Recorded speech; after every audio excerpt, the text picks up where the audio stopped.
बुद्ध अपने भिक्षुओं को उपदेश देने के साथ ही उन्हें भिक्षाटन के लिए भेजते थे। एक बार उन्होंने अपने भिक्षु भरत को भिक्षा लेने के लिए एक श्राविका के घर भेजा।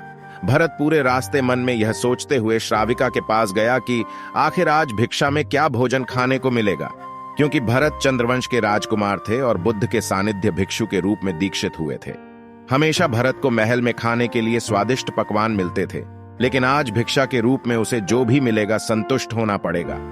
श्राविका के घर पहुंचकर भरत ने भिक्षा मांगी। श्राविका ने भरत को बैठने के लिए कहा और भोजन लाने के लिए घर के भीतर चली गई। इधर भरत फिर से अपने प्रिय भोजन के बारे में सोचने लगे और जैसे ही श्राविका भोजन लेकर आई तो भरत अचंभित रह गए। भरत ने देखा कि श्राविका ने उनके लिए उनके पसंदीदा पकवान परोसे हैं और अपने प्रिय भोजन को देखकर वह खुश हो गए। भोजन ग्रहण करते हुए भी भरत सोच रहे थे कि महल में तो उन्हें भोजन के बाद विश्राम करने की आदत है, लेकिन आज उन्हें भोजन के बाद वापस तेज धूप में चलकर आश्रम जाना होगा। लेकिन भोजन के बाद श्राविका ने भरत को कुछ समय के लिए विश्राम करने का आग्रह किया। भरत फिर से खुश हुए कि आखिर आज उनके मन की सारी इच्छाएं कैसी पूरी हो रही हैं। इसके बाद भरत कुछ देर विश्राम करने लगे, लेकिन विश्राम करते हुए भी लेटे लेटे वह सोचने लगे कि आज तो मुझे भोजन के बाद विश्राम करने को मिल गया, लेकिन ऐसा रोज रोज नहीं होगा। जब भरत विश्राम के बाद उठे तो श्राविका ने कहा कि आप जब तक चाहे यहाँ ठहर सकते हैं।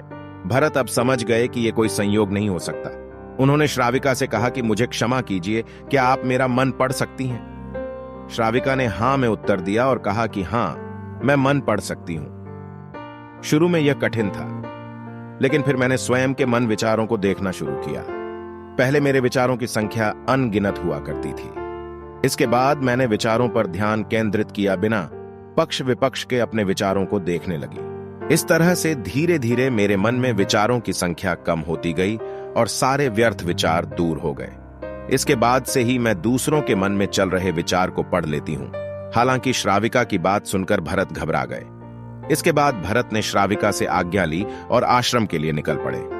रास्ते में भी भरत फिर से मन में आए विचारों का स्मरण करने लगे कि श्राविका के बारे में उसके मन में अश्लील विचार भी आए थे। श्राविका ने उसे भी जान लिया होगा, वह मेरे बारे में क्या सोचती होगी। भरत खुद को लज्जित महसूस कर रहे थे। भरत ने आश्रम पहुंचकर गौतम बुद्ध से कहा कि अब मैं कभी भिक्षाटन के लिए नहीं जाऊंगा। बुद्ध ने भरत को पास बुलाया और कहा कि क्या हुआ है, तुम मुझे सारी व्यथा बताओ। भरत ने सारी बातें बुद्ध को बताई। इसके बाद बुद्ध ने कहा कि अगले 1 हफ्ते तक तुम भिक्षाटन के लिए उसी श्राविका के घर पर जाओगे, लेकिन तुम्हें इस बात का ध्यान रखना होगा कि कल भिक्षाटन के लिए जाते हुए तुम अपने चित्त को पूरे होश में रखना। तुम्हारे भीतर क्या विचार उठे उन पर ध्यान केंद्रित करना और यह भी ध्यान रखना कि तुम्हारे मन में कौन सी वासना उठ रही है। तुम कल इन सभी चीजों को ध्यान में रखकर जाना और इसके बाद मुझे वापस आकर बताना। अगले दिन भरत भिक्षाटन के लिए गए। बुद्ध के बताए अनुसार वह पूरे रास्ते अपने होश को जागृत रखते हुए चल रहे थे। जब श्राविका का घर आया तो भरत ने भिक्षा मांगी।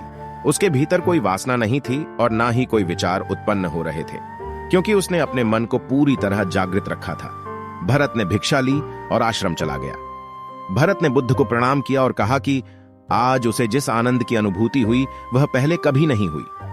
अब मुझे पता चल गया कि अपने मन के प्रति जागृत रहने से हम निर्विचार अवस्था में पहुंच सकते हैं और किसी भी बुरे विचार से बच सकते हैं। दोस्तों, इस कहानी को ध्यान से सुनने के लिए धन्यवाद। हम रोजाना इस चैनल पर भगवान बुद्ध की ऐसी ही कहानियां लाते रहते हैं, तो इस चैनल को सब्सक्राइब जरूर करें। बुद्धं शरणं गच्छामि।